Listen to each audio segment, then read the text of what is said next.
মানকাচরের হাটশিঙিমারিতে ৭৮তম স্বাধীনতা দিবস উদযাপনে ব্যাপক উৎসাহ উদ্দীপনা। হাটশিঙিমারির খাগরুয়া বান্ধা জনতা হায়ার সেকেন্ডারি স্কুলের খেলার মাঠে জেলা শাসক রাহুল কুমার গুপ্তা আজ সকালে পতাকা উত্তোলন করেন। স্বাধীনতা দিবস উপলক্ষে আজ সারা দিন রয়েছে বিভিন্ন সাংস্কৃতিক অনুষ্ঠান।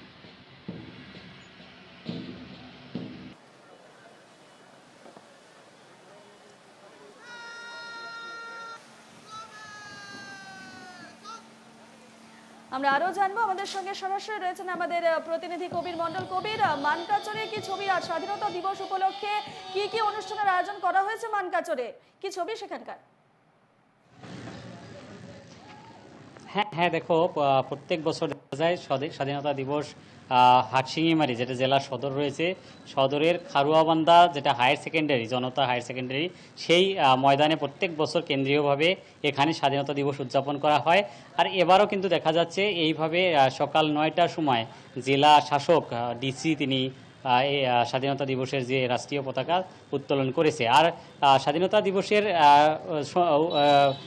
পতাকা উত্তোলনের পরেই দেখা যাচ্ছে যে এই যে মাঠ, জনতা যেটা এই বিদ্যালয়ের মাঠ রয়েছে, এই মাঠে কিন্তু বিভিন্ন ধরনের জেলা শাসক প্রশাসন থেকে তারা বিভিন্ন খেলাধুলার আয়োজন করেছে। বিশেষ করে ফুটবল খেলা এবং দেখা যাচ্ছে ভলিবল খেলার প্রতিযোগিতা আরম্ভ করেছে।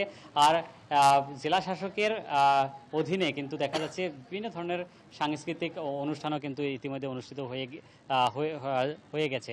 আর বলতে হবে যে দক্ষিণ শালমারা মানকাচর জেলায় আজকে সকালবেলা 7টায় প্রত্যেকটা ঘরে ঘরে দেখা যাচ্ছিল হার ঘর, যেটা তিরঙ্গা পতাকা উত্তোলনের জন্য নরেন্দ্র মোদী এবং মুখ্যমন্ত্রী আহ্বান জানিয়েছিল। সেই তারপর থেকে দেখা যাচ্ছে প্রত্যেকটা ঘরে ঘরে কিন্তু জাতীয় পতাকা অর্থাৎ রাষ্ট্রীয় পতাকা তারা উত্তোলন করেছে। আর হার ঘর তিরঙ্গা যেটা কার্যসূচি, এই কার্যসূচিটা তারা রূপায়ণ করেছে। এবং দেখা যাচ্ছে এখানকার যেসব বিদ্যালয়, স্কুল রয়েছে, সরকারি যেসব কার্যালয় রয়েছে, সেই কার্যালয়গুলোতে কিন্তু দেখা যাচ্ছে বেসরকারি কার্যালয় বা সরকারি কার্যালয়, সেই কার্যালয়গুলোতে 7:30টার সময় এইভাবে তারা পতাকা উত্তোলন করে এই যে স্বাধীনতা দিবস, ৭৮ সংখ্যক স্বাধীনতা দিবস উদযাপন করেছে।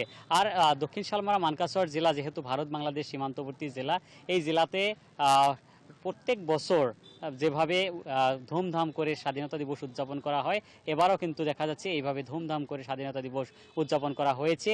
আর কিছু সময় পরে আমি দেখাবো, এই যেটা ময়দান রয়েছে, এই মাঠে কিছু সময় পরেই জেলা শাসক এবং পুলিশ প্রশাসনের মাঝে ফুটবল খেলা অনুষ্ঠিত হবে, ফুটবল প্রতিযোগিতা অনুষ্ঠিত হবে। আর যার জন্য এখন প্রস্তুতি নেওয়ার জন্য এখন ব্যবস্থা করা হইতেছে। আর এইভাবে দেখা যায় প্রত্যেক বছর দক্ষিণ শালমারা মানকাচর জেলাতে স্বাধীনতা দিবস খুব ধুমধাম করে অনুষ্ঠিত করা হয়। আর এবারও কিন্তু এইভাবে দেখা যাচ্ছে বিশেষ অনেক কয়েকটা তারা কার্যসূচি নিয়ে এইভাবে স্বাধীনতা দিবস উদযাপন করেছে। রূপা।